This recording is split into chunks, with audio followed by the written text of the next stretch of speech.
In 1938, following the fateful night of broken glass, 30,000 Jewish men were sent to any number of concentration camps. And while the world looked on through the shattered windows of the Nazis' caper, it took 2 years for the camp's atrocities to make the Times front page paper.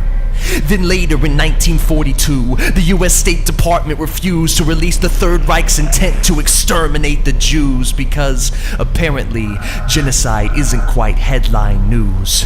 But when it finally did reach the public's view, you could find 700,000 deaths shoved to page 5 in paragraphs 1 and 2.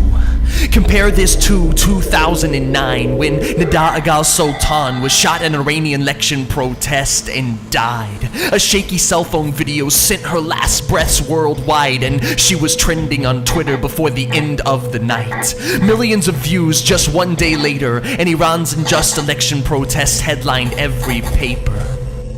The crucial difference between the Holocaust news and the Iranian protesters is not the importance of the communication, but the reach of the communicator.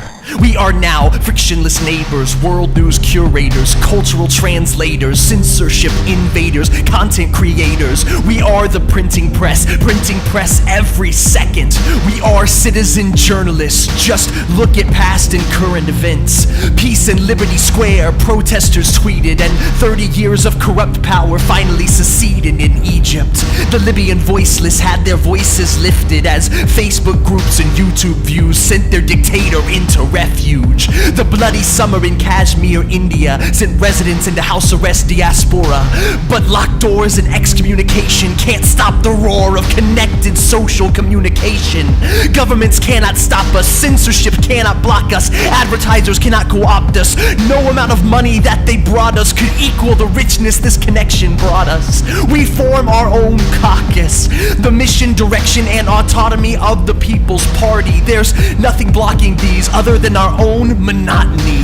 We are the democracy, voting with our views, owning our own news, uploading our voice as we choose which goods, services, and resources to use. We've only just lit the fuse, but this movement is set to explode. We can slip love letters under the Palestinian wall, hurl compassion grenades over the Gaza Strip, stand in solidarity around North Korea's 22nd camp, track, expose, and rally against the LRA halfway around the globe. And with this marriage of connected people and hope, we have only just begun to elope. So let us not simply cope with the upward curve of our connected slope, but let us use this radical rope to bind together all the pieces of our broken globe.